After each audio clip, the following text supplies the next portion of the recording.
bonjour à toutes. Encore une fois, pour moi, c'est une grande joie. C'est vraiment un plaisir, c'est du bonheur, c'est une grâce de me retrouver encore une fois de plus devant vous, pour pouvoir encore une fois de plus parler de notre Dieu, prier ensemble, chercher Dieu ensemble.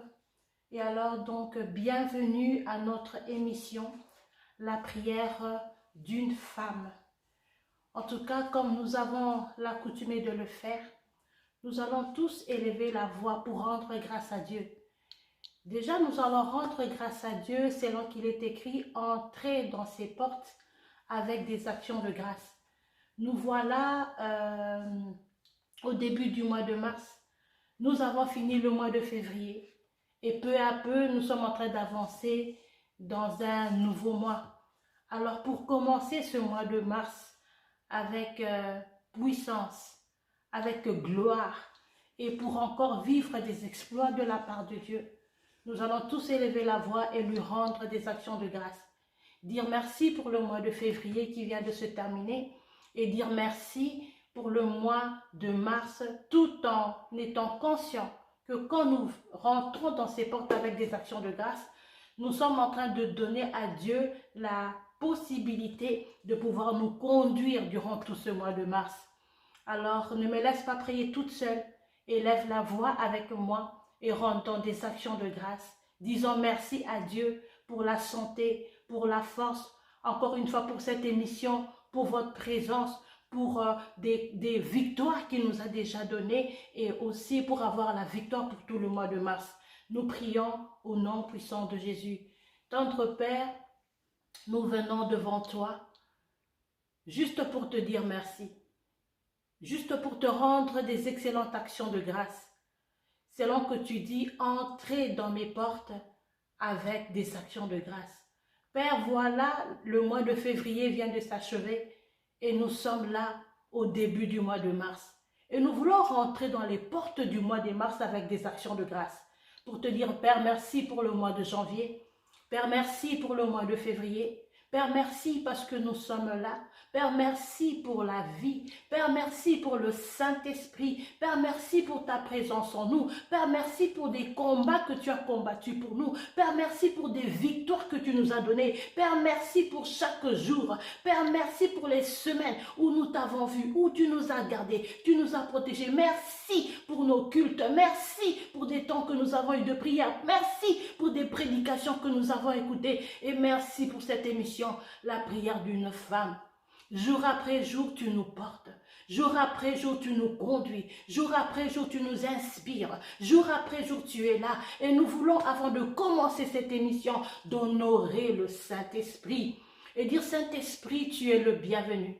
Saint-Esprit, tu es la personne la plus importante parmi nous. Saint-Esprit, nous voulons nous laisser conduire par toi. Saint-Esprit, viens encore une fois de plus élever le nom de Jésus parmi nous. Saint-Esprit, viens toucher encore nos cœurs afin que la parole que nous recevons reste en nous et fait un travail dans nos vies. Saint-Esprit, nous t'élevons. Tu es merveilleux. Inspire-nous, conduis-nous, marche avec nous. Et rappelle-nous toutes choses, nous te supplions. Au nom de Jésus, nous avons ainsi rendu grâce et nous disons Amen, Amen, Amen. Encore une fois de plus, bienvenue à votre émission. Nous sommes en train de parler d'une série de notre thème qui est, je trouve, le thème le plus important, le plus important, la dépendance totale au Saint-Esprit. Et dans ces thèmes, nous sommes en train d'expliquer et de nous faire comprendre que sans le Saint-Esprit, nous ne sommes absolument rien. Nous avons expliqué que avoir le Saint-Esprit en nous, c'était un avantage parce que Jésus a dit dans sa parole, il vous est avantageux que je m'en aille parce que si je m'en vais, le Saint-Esprit qui est le consolateur viendra vers vous. Et le Saint-Esprit vous rappellera toutes choses. Le Saint-Esprit vous conduira dans toute la vérité. Le Saint-Esprit vous conduira dans la prière. Le Saint-Esprit vous conduira dans la sainteté. Le Saint-Esprit sera votre aide. Il a dit, je vous enverrai une aide semblable. Quelqu'un d'autre pour pouvoir vous aider. Et notre premier point que nous avons commencé la fois passée, c'était que le Saint-Esprit nous conduit dans une vie de prière régulière comme Jésus-Christ lui-même. Et donc, nous avons expliqué la fois passée que prier, c'est tout simplement parler avec Dieu. Nous avons montré les avantages de la prière et dire que plus je m'approche du trône de grâce, hein, plus je m'approche de mon Dieu, en fait, il n'y a plus de secret entre nous. Sa présence me remplit, sa présence m'inspire et par sa présence, il va commencer à me révéler les choses cachées. On a montré l'exemple d'Abraham, pour qui Dieu a témoigné qu'il était son ami et à qui Dieu avait lui-même juré de ne pouvoir rien garder. Donc, on a vu qu'il était très nécessaire d'avoir la vie de prière parce que par la prière, Dieu va commencer à nous révéler les choses cachées. Par la prière, nous aurons la paix. Par la prière, nous aurons la joie et ainsi de suite. Mais il est très important, quand nous parlons de la prière, de aussi spécifier que notre prière doit être une prière faite avec foi. C'est très nécessaire, c'est très important. Hein? La prière doit être faite avec foi. Parce que sans la foi, nous ne pouvons pas être agréables à notre Dieu. Nous allons regarder ce qui est écrit dans Jacques au chapitre 1. Jacques 1. On va commencer à partir du verset 5 jusqu'à 7. Jacques 1, 5 à 7. Il est écrit, « Si quelqu'un d'entre vous manque de sagesse, qu'il la demande à Dieu, qui donne à tous simplement, Dieu donne simplement et sans reproche, et elle lui sera donnée. Mais qu'il la demande avec foi, qu'il demande, qu'il fasse sa prière avec foi, sans douter, car celui qui doute est semblable au flot de la mer, agité par le vent et poussé de tous côtés et d'autres. Qu'un tel homme ne s'imagine pas qu'il recevra quelque chose du Seigneur. » On dit une personne qui n'a pas de foi ne puisse même pas s'imaginer qu'il pourra recevoir quelque chose de la part du Seigneur. Donc ici, on montre l'importance d'avoir la foi quand nous nous approchons de Dieu. C'est quoi la foi? De façon simple, je dirais la foi, c'est de croire sans avoir vu avec nos yeux physiques que ce que je viens de demander, la chose que je demande qui est selon la volonté de Dieu, Dieu me l'a donné. C'est croire que Dieu m'a exaucé sans avoir vu. Hein? Et quand je prie, étant conscient que ce que je viens de demander est dans la volonté de Dieu, alors je crois qu'en sortant de ma chambre de prière, Dieu m'a donné la chose. C'est ça la foi. Croire sans voir. Faire confiance en Dieu sans voir. Prier sans voir le Dieu que tu pries. Et c'est ça la foi. Amen. Donc par la foi, nous n'avons pas besoin de voir avec nos yeux physiques, mais nous croyons dans notre cœur que Dieu l'a fait. Amen. Et aujourd'hui, en tout cas, j'ai eu à cœur de parler à des femmes particulières. C'est comme ça que je les appelle. Les femmes qui traversent la trahison. Hein? Les femmes qui ont été trahies. Les femmes qui traversent des difficultés conjugales. Des femmes qui traversent des harcèlements verbaux ou des injures et tout ce qui s'ensuit. Parce que c'est ça même le but, ou je veux dire l'objectif primordial de cette mission. La prière d'une femme. La prière d'une femme. Cette émission a été inspirée à partir du moment où moi-même j'ai traversé ces difficultés et que par la grâce de Dieu, Dieu m'a emmené, comme je l'ai dit la fois passée, par l'accompagnement et par mes pères à chercher sa face par la prière. Et cette expérience que j'ai vécue est aujourd'hui pour moi un témoignage que je voudrais partager à toute femme qui passe par les difficultés conjugales, qui passe par la trahison, qui passe par les harcèlements verbaux et les injures et tout ce qui s'ensuit, juste pour dire à cette femme-là que que Dieu est avec toi. Dieu te sortira de cette situation. Dieu va te relever. Dieu va te sanctifier. Dieu va te laver. Dieu va te couronner de gloire. Dieu va te faire apporter les habits de fête et va enlever cet habit de honte, d'humiliation, de tristesse et de deuil. Amen. Et pourquoi est-ce que je me base ou je me focalise à ces femmes que j'appelle particulières? Parce que quand on traverse la trahison, hein, quand on traverse les harcèlements, quand on traverse les injustices, on a tendance à réagir. Et moi qui fais une prière, il est très important que dans mon cœur, que je sois prête à pardonner, prête à m'humilier devant Dieu pour que la prière que j'ai faite soit exaucée. C'est bien de prier. Dieu exauce toute prière qui est faite avec foi. Mais quel est mon état à partir du moment où je m'approche de ce trône de grâce? Quel est mon état à partir du moment où je rentre dans ma chambre pour prier? Quel est mon état? Et ça, en fait, l'état de mon cœur est très important pour voir l'exaucement de ma prière. À cause de mon comportement, je peux être une barrière à l'exaucement moi-même, à cause des murmures. Hein? Et ici, je vais spécifier des choses que moi j'avais faites à l'époque et qui pour moi, par la grâce de Dieu, aujourd'hui je comprends que ça pouvait être une barrière à mes prières. Je vais commencer par les choses à ne pas faire. Hein? La première chose, quand tu viens de découvrir la trahison, ou que tu traverses la trahison, ou que tu traverses les injustices, la première des choses à ne pas faire, c'est téléphoner le monde entier pour parler de ton problème. Téléphoner le monde entier pour parler de ton problème. C'est une erreur grave. Moi, je l'ai faite. Cette erreur-là, je l'ai commise. Amen. Et la deuxième chose à ne pas faire, tomber dans la panique. Il ne faut pas paniquer.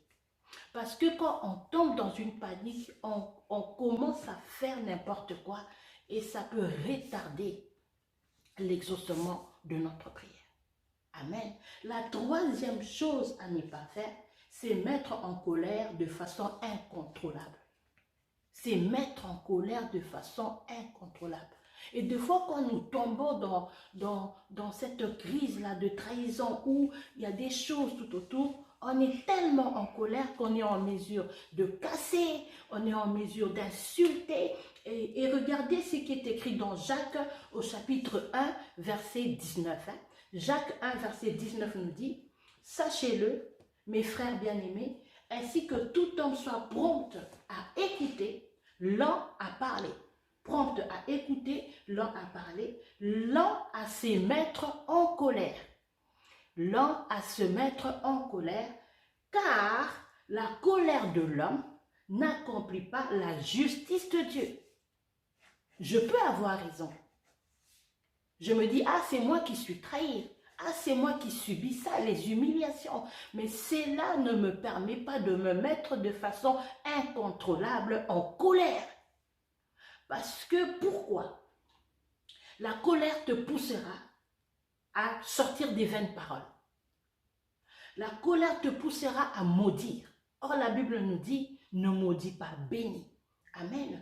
Et la colère me poussera à la vengeance. La colère me poussera à chercher à détruire les autres personnes. Parce que moi, je suis blessée à l'intérieur de moi.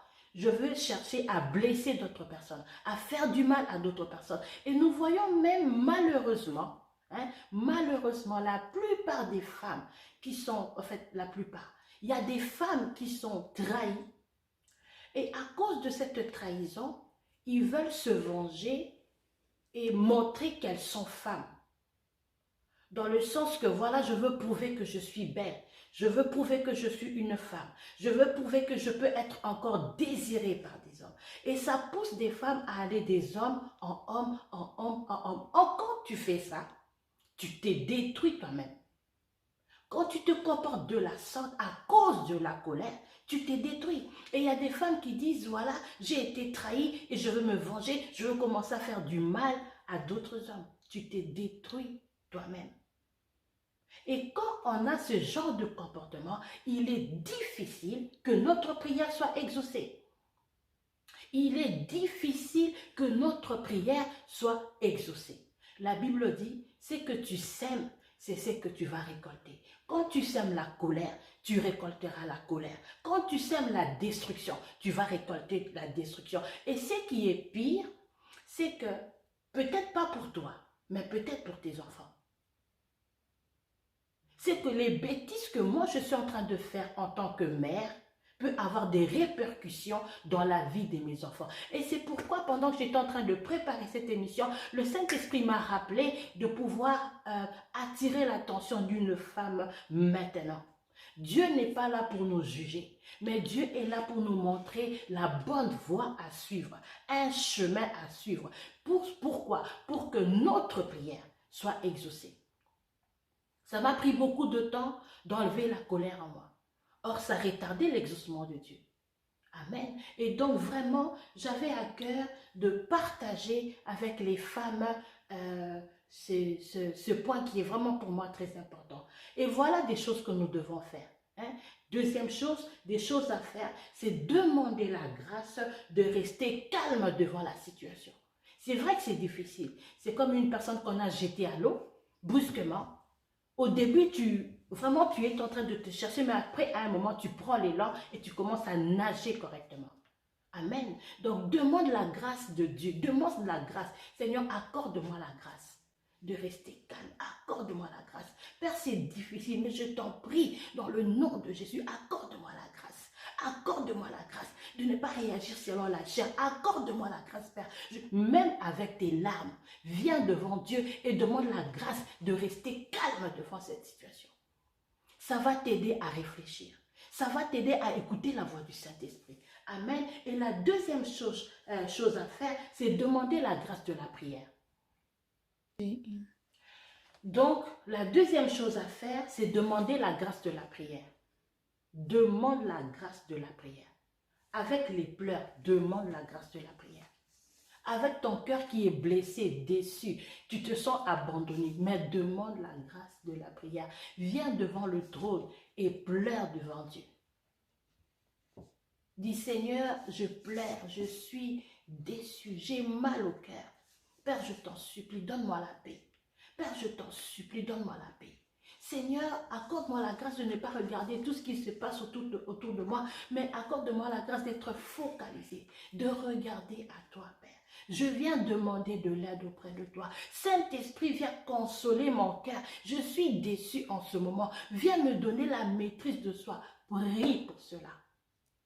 Amen. Et quand tu vas prier de cette façon-là, c'est là que Dieu va commencer à t'instruire. Regarde, il est écrit dans Psaume 32, 8. Psaume 32, 8. Je t'instruirai. Ça, c'est Dieu qui te parle.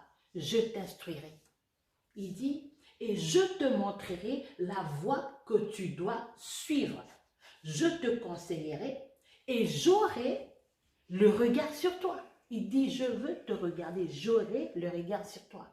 Et donc, je parle aujourd'hui à une femme qui traverse la trahison. Je parle aujourd'hui à une femme qui traverse les difficultés conjugales. Je parle aujourd'hui à une femme qui se sent rejetée, qui se sent insultée. Et même qu'on insulte, on te dit que tu n'es pas belle. On te dit que tu ne vaux pas la peine d'être une femme. On te dit que tu es une femme qui est sale. On te dit que c'était une erreur de te rencontrer. On te dit ces choses. Reste calme devant Dieu. Reste calme.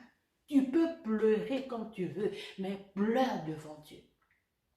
Et au lieu de commencer à téléphoner le monde entier, téléphone Dieu. Parle à Dieu. Et le mal de parler de son problème à des personnes qui ne sont pas matures, c'est que quand les personnes vont apprendre cette nouvelle, ce sont les mêmes personnes qui vont commencer à te calomnier, ce sont les mêmes personnes qui vont commencer à reprendre cette nouvelle, ce sont les mêmes personnes qui vont commencer à te dévaloriser. C'est des choses que j'ai vécues. Amen. Et ce sont les mêmes personnes qui vont commencer à te considérer comme si tu as fait une erreur dans ta vie et que tu ne vaux pas la peine d'être une femme parce que tu traverses les difficultés dans ton mariage. Amen. Et quand on dit des paroles vaines à cause de la colère, deux fois on prononce des choses poussées par la colère, mais après on regrette les choses qu'on a dites. Et deux fois malheureusement, ça devient impossible de rattraper les choses qu'on a dites sous l'effet de la colère. D'où c'est nécessaire d'avoir la maîtrise de soi. Amen. Et ici, nous devons savoir une chose. Quand nous traversons les difficultés conjugales, hein, la trahison ou quoi, on peut avoir plusieurs sources. Plusieurs sources. Quand Dieu te dit, je t'instruirai, je te montrerai la voie que tu dois suivre, je te conseillerai, Dieu va commencer à te montrer par le Saint-Esprit c'est quoi la source de ce problème que tu es en train de vivre maintenant dans ta maison. Ça peut être les réclamations. Ça peut être le fait que tu t'es engagé dans un mariage sans demander la volonté parfaite de Dieu. Sans demander le go de Dieu. Ça peut être des liens de famille. Il y a des familles où il y a des malédictions et que tu ne peux pas rester dans un mariage, par exemple. Ça peut être des esprits de sorcellerie. Ça peut être le fétichisme. Ton mari est allé quelque part et on a mis quelque chose à manger.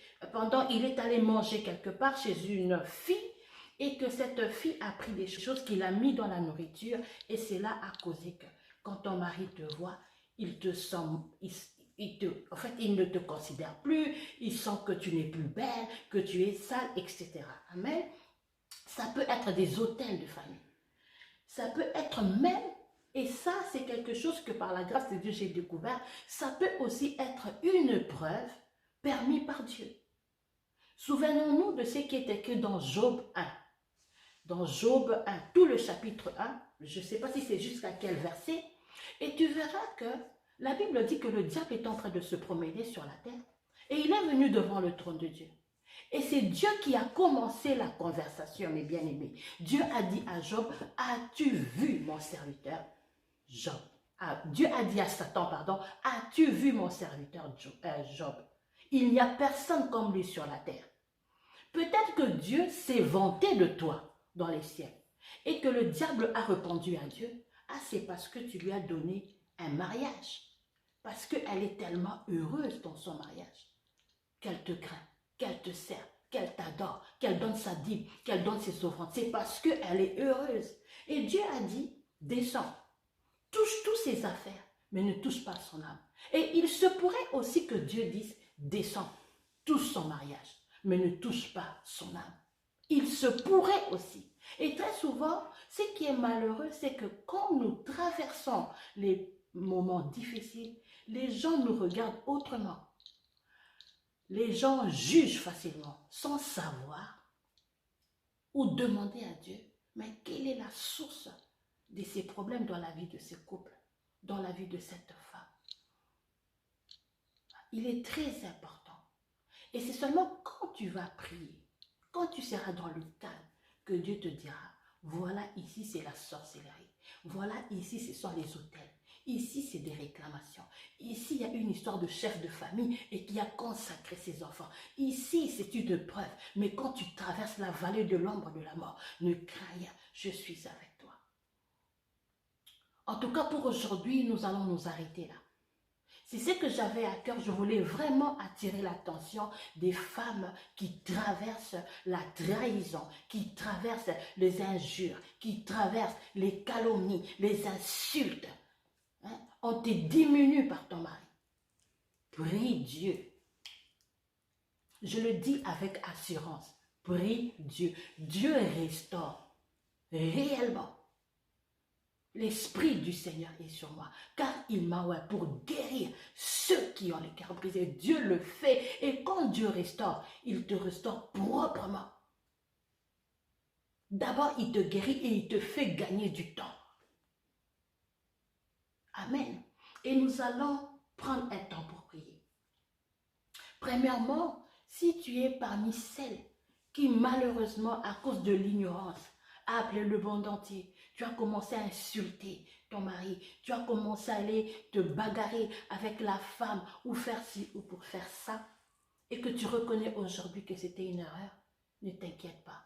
Dieu n'est pas là pour te condamner. Dieu n'est pas là pour te juger. Mais il te tend la main ce soir. Il te tend la main aujourd'hui. Il te tend la main ce midi, ce matin, quel que soit par rapport à l'endroit où tu es, pour te dire, viens ma fille. J'ai besoin de toi. Et je peux te faire du bien. Je suis là pour te sanctifier. Je suis là pour te justifier. Je suis là pour te pardonner. Je suis là pour te porter. Je suis là pour essuyer tes larmes. Je suis là pour rentrer dans ton combat. Je suis là pour marcher avec toi. Il a dit, j'aurai les regards sur toi. Je suis là pour avoir les regards sur toi. Nous allons demander pardon. Et il dit dans sa parole que si tu confesses tes péchés, je suis digne et fidèle pour te pardonner. C'est lui qui avoue ses transgressions et les délaisse, obtient miséricorde. Tu prendras la décision de ne plus insulter. Tu prendras la décision, par la grâce de Dieu, de ne plus te mettre en colère de façon incontrôlable. Tu prendras la décision de ne plus maudire les autres. Tu prendras la décision de regarder tout au travers les yeux de Dieu. Élève la voix avec moi et nous allons demander pardon devant Dieu. Et nous croyons de tout notre cœur que si nous demandons pardon, le Dieu de miséricorde, notre Père Céleste qui nous tend la main aujourd'hui, va réellement nous pardonner, nous sanctifier par le sang de Jésus et nous purifier de tout mal. Père, nous venons devant toi. Aujourd'hui, Seigneur, je représente une femme et toutes ces femmes qui sont en train de me regarder, Père. Père, toutes ces femmes, non qui sont en train de me regarder, mais qui sont connectées à cette émission, Père. Nous venons demander pardon pour notre folie. Nous venons demander pardon pour le trouble qui nous a envahis. Nous venons demander pardon pour le manque, Père, de la maîtrise de soi. Nous venons demander pardon pour toutes les paroles vaines, pour toutes les insultes, pour les malédictions, Père, que nous avons sorties de nos bouches, Seigneur, envers les autres. Père, pardonne-nous. Père, pardonne-nous. Nous avons attristé le Saint-Esprit.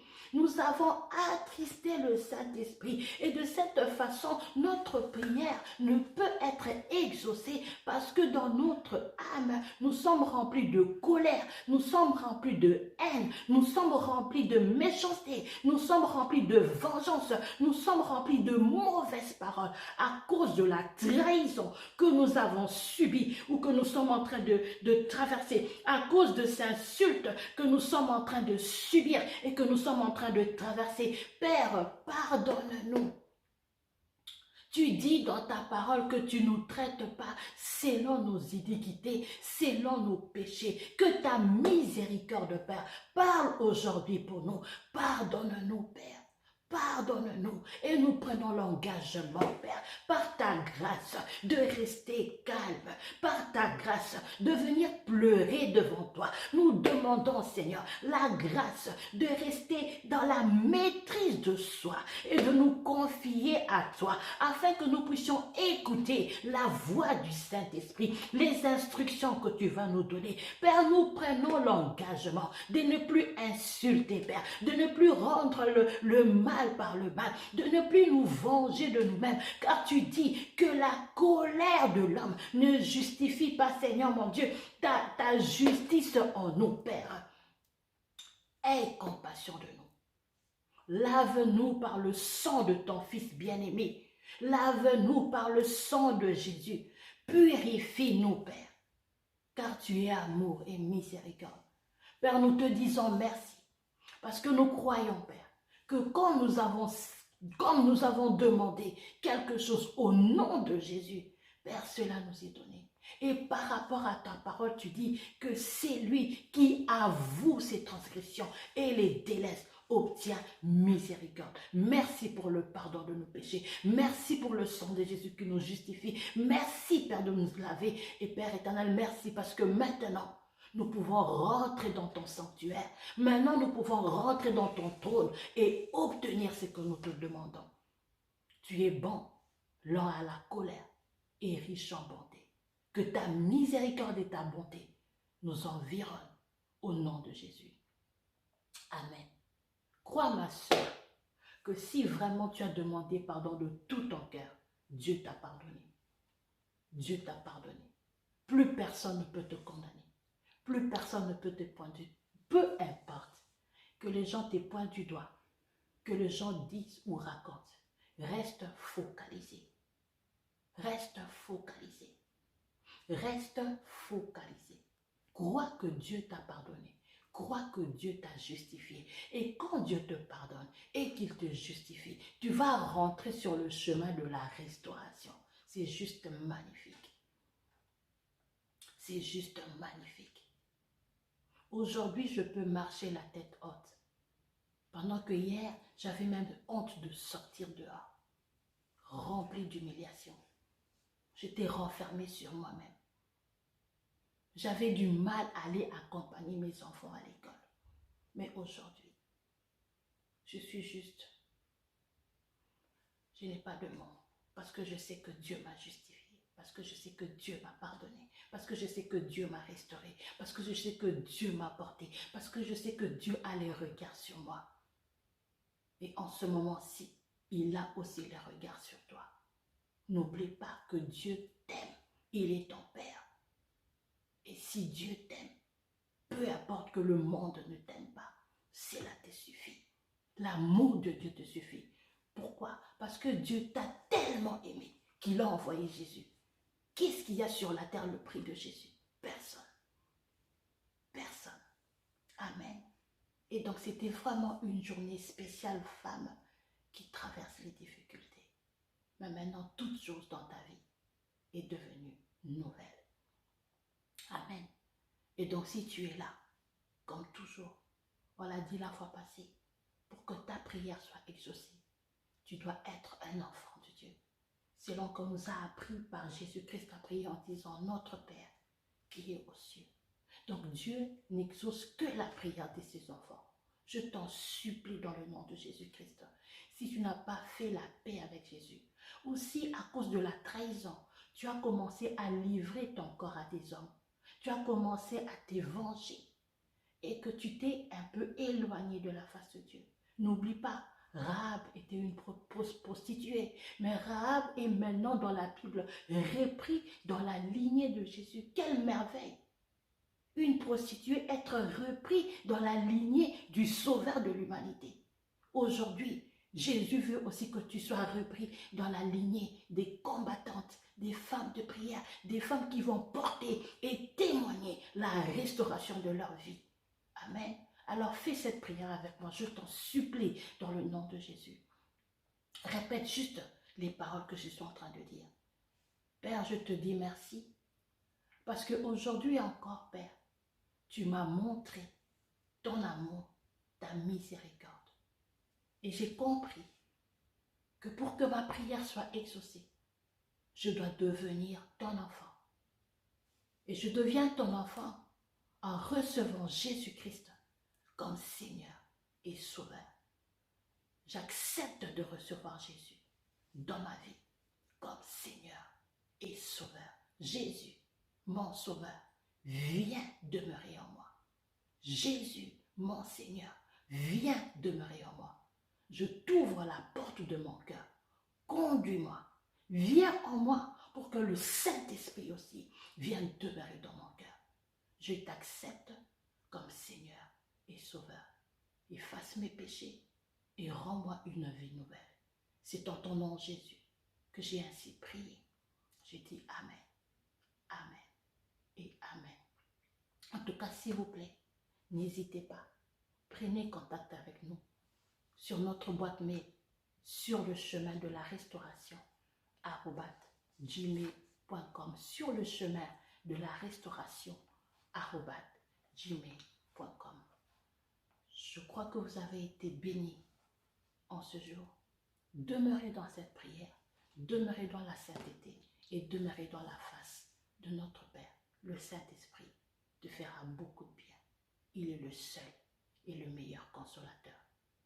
D'ici là, je vous dis que Dieu vous bénisse énormément. Nous nous reverrons mercredi prochain, 15 h sur JK TV. Au revoir.